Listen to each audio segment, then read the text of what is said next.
here we go. Now, last class, let me just kind of rehash what we did last class and then move forward. Today, I'm going to, well, how far should you get? I would say last class, how much time that you spent after my discussion. You probably had 5 eyes. That's it. I say today, you're going to get done with the eyes. You're going to move on to noses, okay? So I'm going to rehash what I did, okay, and go a little bit further.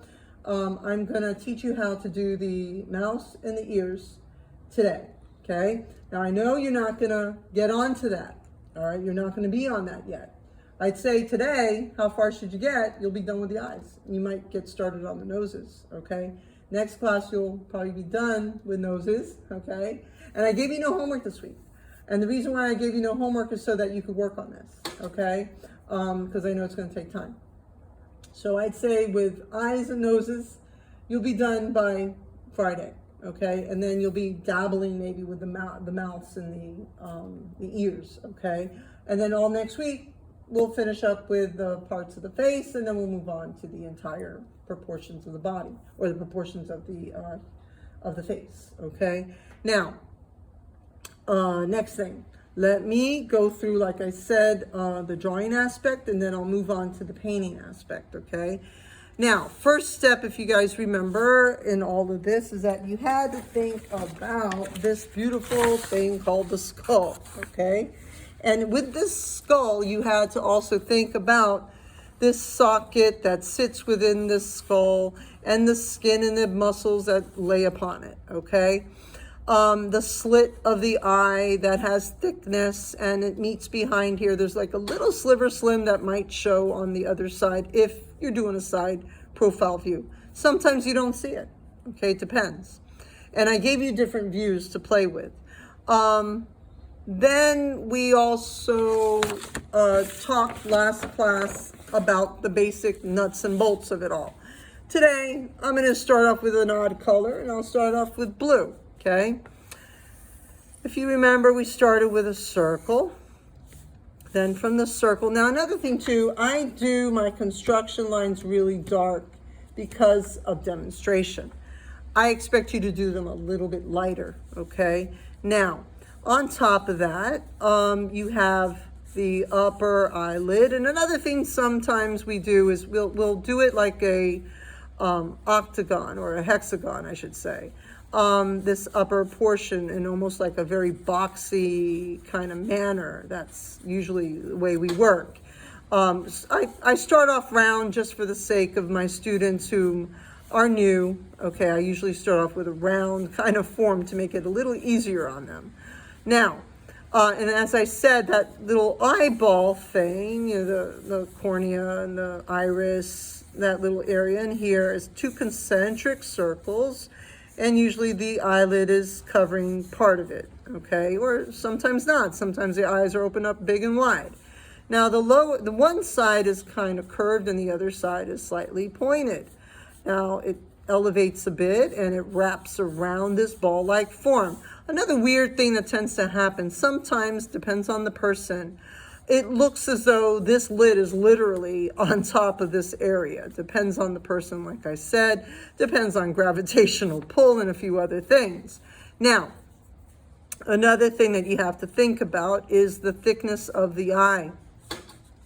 Okay, so you might see a little bit of that hanging out at the corners. Okay, usually at the corners is where you'll see it. Kind of down here, it kind of tends to disappear up in this area though for some reason.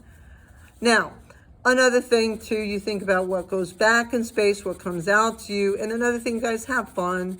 Like today, you see I'm working with blue. Does anybody have blue skin? Anybody? I don't think so. So, an avatar, and a Smurf. Yeah, maybe there you go. An avatar and a Smurf might have blue skin, but have fun. I know, maybe some of you might have done this a million times. Maybe, oh, good God, maybe I'm not the first teacher to teach this to you. That's okay. I mean, more practice, the better you're gonna get at it. Practice will at least do something to your drawing skills, okay? Think about what's going back in space, what's coming out to you, okay? So you hit those dark areas, fade in between. Light to dark, light to dark. Don't just give me line drawings, guys. Fill in using your choice of media and choice of technique are the words that I use inside teams. Please make sure that you're reading teams. My painters, you're painting. My people who are drawing, you are drawing. And I wrote down the medium.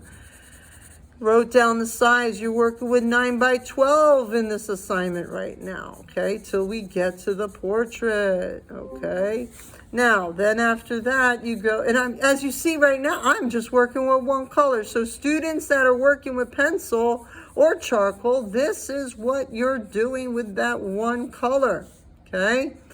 And like I said, there's a little bit of shadow up in this area usually as the eye kind of drapes over the eyeball area. There's a little bit of tissue that hangs out in this area here that holds the eye in. You'll have usually a shadow.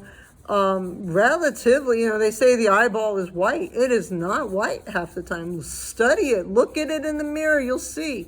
It's white, but it's really a gray shade.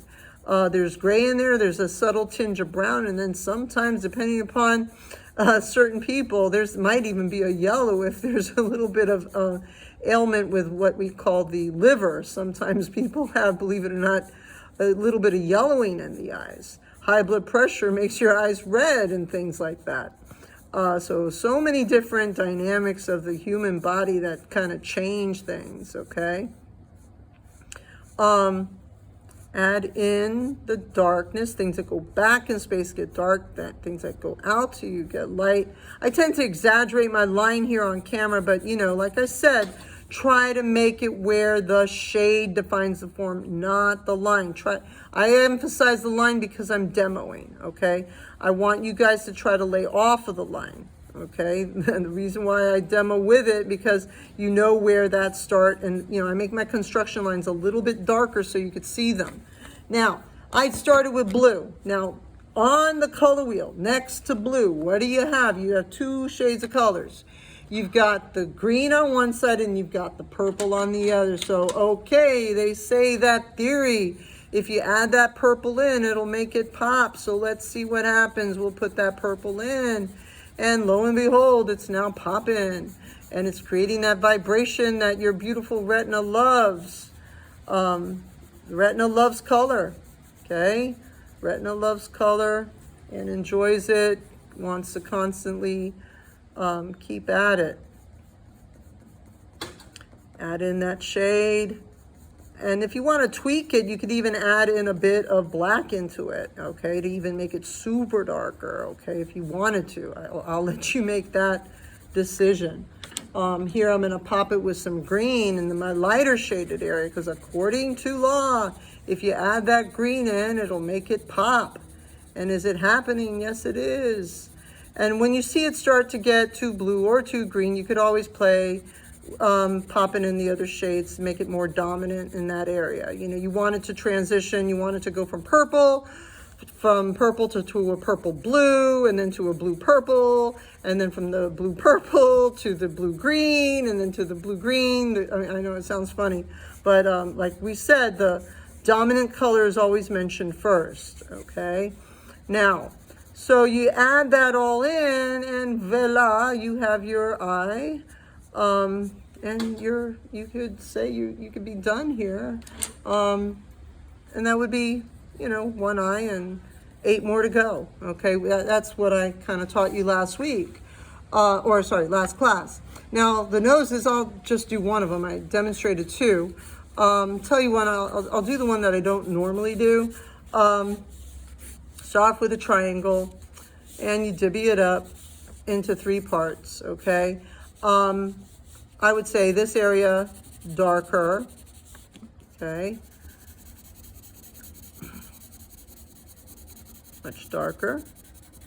And this area is going to be dark, and one area is going to be light. I'm going to leave that other side light.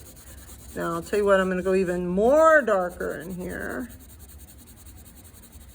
Now, where's my nose? Okay, so now we start rounding out the form. Things that go back in space get dark. Things that come out to you get light. And you go about shading and blending slowly, surely, just with that one color first. Now I know, maybe you want it darker, but for right now, keep it that one shade. And this is helping the students that are working with charcoal or working with pencil or you're working with ballpoint pen. I'm letting you make that decision, okay? Another thing too, my painters, if you run out of paint, use food coloring, use coffee, you'll get beautiful results. I left you videos in the area underneath files called Easy Way Out Materials. I left you a whole list. Look at it, use it.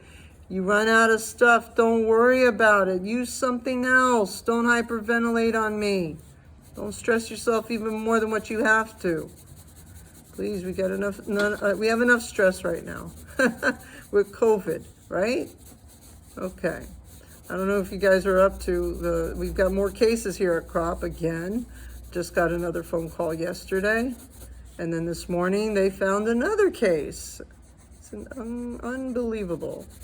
Is that a color pencil? Pardon? Is that a color pencil you're using? Yeah, this is color pencils. Is it color pencil? It's blue. A blue color pencil. Okay. Regular, here, the cheap set. I'm getting tired of my boring old monochromatics. Okay, so here I am. I'm just using the color pencil, going with my light to dark with my one shade first. Now, according to law, according to theory, what do they say to use now is pop those analogues. So let's see. They say use purple in the darker area. So here I go, I'm popping my purple. Pop the purple, here we go. Another thing too that tends to happen, this kind of pencil is a little bit less expensive. It's not as soft. And when you go over it so dark, it tends not to take more color. Pass over it, don't press too hard to the point that you rip the paper, but go in and you will be able to get the darkness eventually. Just pass over it until you can get the shade and color. And right under here, I'm just gonna hit it with just a little bit darkness just along here, because I know under here it gets a little bit darker. There's less lighting because, like I said, with the nose, we've got this type of thing going on underneath, okay? This is coming out, this is going back. So you've got this darkness that happens right about here, okay? So now, let's see. Now I want to get to a light shade, a lighter form. And a matter of fact, I'm a little bit, I want to go back in and bring back a bit more of that blue, because when I popped in that purple, it kind of got rid of my blue. So I just want to bring it back a bit. So I'm going to pop that blue some more. This goes back. Now that I have the purple in there, I could go ahead and pop that area in a bit darker. Now I'm going to go ahead and use my quote unquote, they say green will liven up this area. I'm going to leave some white on the tip of the nose there. And voila, I have my nice little avatar nose here, okay? So roughly, that's what you are doing, okay? That's with the eyes and the nose, all right? Now, I promise to go a little further now, okay? Now I'm gonna go into the mouth and the, I'll do pink and red. Why not? Pink, red, and I'll work with this color scheme right there, okay? When you deal with the mouth, okay, I'm gonna use the lighter shade of color. And like I said, because I'm on camera, I want to make these lines a little bit darker so you could see them. Breaking down the form. The form starts off with two triangles and an elliptical form, okay? That's the first step. Now, another thing too, like I said, always think about shape, dimension, and form. This is coming out to you, it's getting light. This is going back, it's going dark. This is coming out light. This is going back and it's dark. So you got to think about that while you're drawing these parts. Now, usually at the top, this is kind of curved. It changes depending upon who. Some people have larger upper lips, believe it or not, and lower lips. But in the middle here, you'll find a little bit of what echoes here, it sometimes echoes what's in the middle here, okay? For some reason, that is the dynamics, okay? In here, I usually, when I start, I don't touch in there yet. I'll come into the composition, I'll start hitting my corners first, okay? And I know that this whole area is gonna be dark because it's going back in space, okay? This area is the darkest because it wraps around that circular form of a you know, sphere or elliptical form of a head that we have, and it wraps around. So this area is going back, this area is coming out. Then above here is this little, I forget what it's called. I think it starts with an M or a P, I think it is. Forget the name of it. It's in your drawing. Look at it. It's there. Usually the upper lip kind of, this area here kind of defines this area, and how elevated. It's not a mustache, please forgive me. It's just a quick indication of some shade, okay? And then under here, you'll also have the shade that kind of define what's going on. It's going back. So this area here subtly gets darker just underneath there. Other factors, you know, weight, sometimes age, you know, tends to, wrinkles, crinkles, you name it, tend to come into the picture a little later. Gravitational pull can't keep your face up forever, okay? Gravity's pulling down upon it.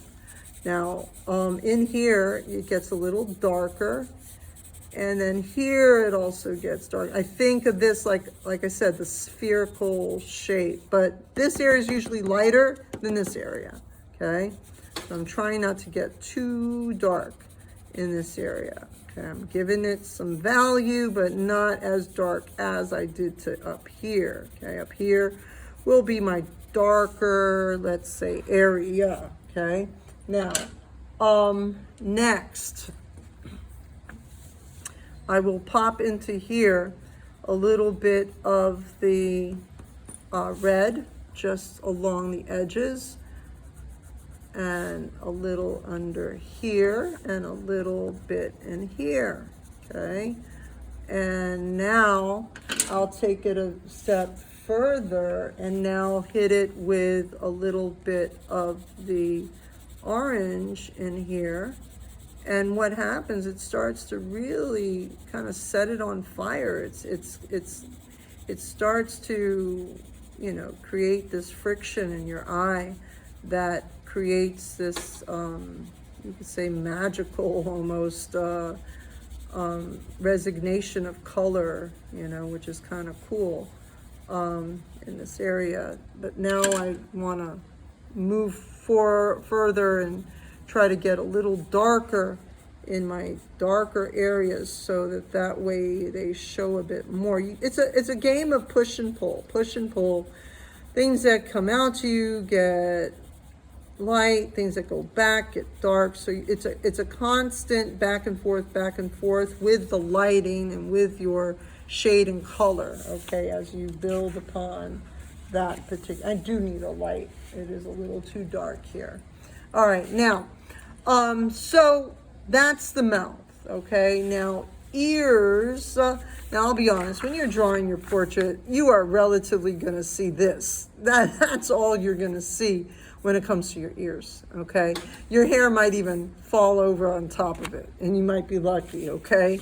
So you're not gonna do much on the ears, but for the sake of practice and understanding, it's kind of like a backward, kind of weird looking C. Then from there, this area here, it kind of comes out towards you.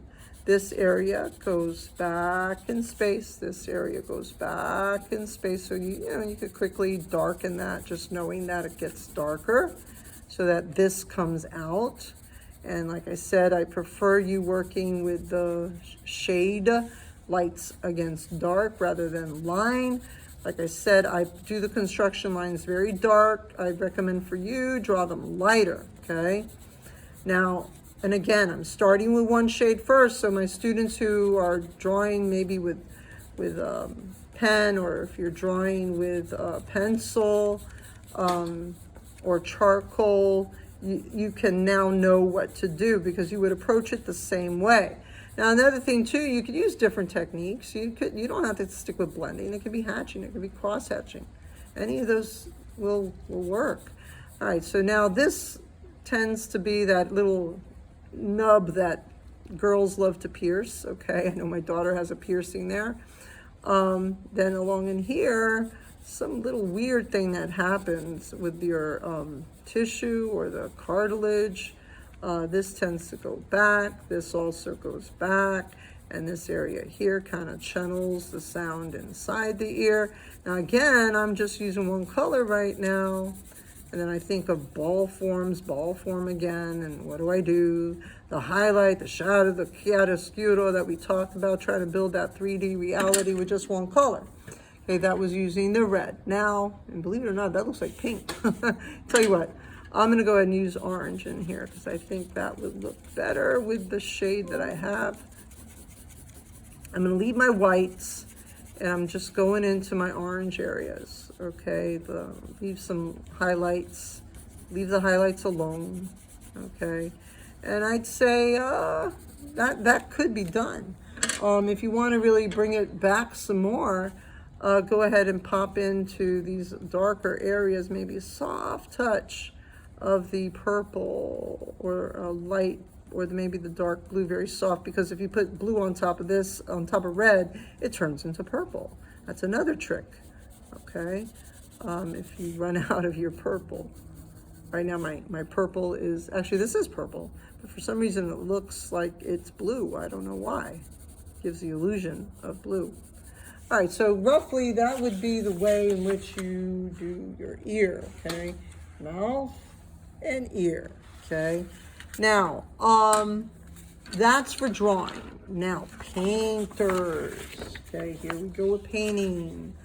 Oh, she wants me to do alla prima. Oh my God, what is she, crazy? I know, all those huffing and puffing is going on. Okay, painters, here we go, okay? All right, painters. I'm gonna put a little dab of each color, all right? And we'll take it off and tell you what, we'll start off with avatar ears, avatar eyes, and move on. Wait, I like to put my my orange, but don't have orange, so I make my orange by adding. Now, another thing too, you probably realize my painters, especially my painting one, if there's a painting one in here, you've noticed already that that orange, man, that red, you don't need much of red in order to pop that shade into orange. Just a little dab is all you need. 2 poignant colors, like I taught you. Those shades are, you know, they're electric. It's literally setting them on fire. Now, the next color is gonna be on my palette, red. And then the red, I go to the green usually. Actually, I do put browns, but it's okay, I don't have browns right. Well, I can make a brown. Brown is made by yellow. Actually, any complement can make brown. So, I'm gonna put a dab of that. And I'm gonna put a little bit more of the blue, but now I'm kind of worried that I know blue is electric just as much as the, yeah, I'm gonna put that much blue. And that should turn into some kind of brown. If I need to tweak it, I will. And now green, we've got green that's made from a little bit of the yellow with a dab, a little tiny dab. That's all you need to set this on fire to a green. That's about all you need to make it green. And then we'll go ahead and put the black at the end. There's other shades, but I'll just play with those right now, okay? Now, I made a promise that I would do grisaille, okay? And I'm just gonna play. I'm gonna start off with the eye and then I'll move on. And I'll do a grisaille, okay? I'll go ahead, add a little bit of a gray tone. I don't want it too dark because, like I said, it's an underpainting and it's my quick sketch, so to speak. First step is I would do my circle and work watery in the beginning. That's your sketch. And man, I have a really bad brush, so you know, but it's okay. They say the less control you have with your brushes, the better your painting comes out sometimes, especially those who like to control things. Now, tell you what, guys, we're gonna, do you mind, is there anybody who minds taking lunch a little later? If you do, I will stop at 10:30 and then we could continue. Actually, well, let's keep it legal. I'll stick with my 10:30 lunch. Tell you what. Talking about lunch, normally you stop the zoom around there. Like, can you keep the zoom on? Just, turn off your camera because it's a bit tedious trying to log back on all the time. Huh? Like, sometimes it can just be a little bit tedious whenever you turn off the zoom, like when it's lunch. So can you like keep the meeting open and on? Oh. Well, no, they tell us not to do that because, yeah, other reasons. Okay. Yeah, I'm sorry. But I promise. Well, I gave you guys a collaboration area too. All right, I'm gonna have to stop it right there right now. But I'll come back and I'll tell you what, I'll separate, there we go. All right, I'm gonna separate the video so that we have painting and I'll kind of review what I just did a bit on the other video, okay? All right, I'm gonna stop there. Now, don't worry, I'm gonna continue when we come back from lunch for my painters, okay? So hold tight.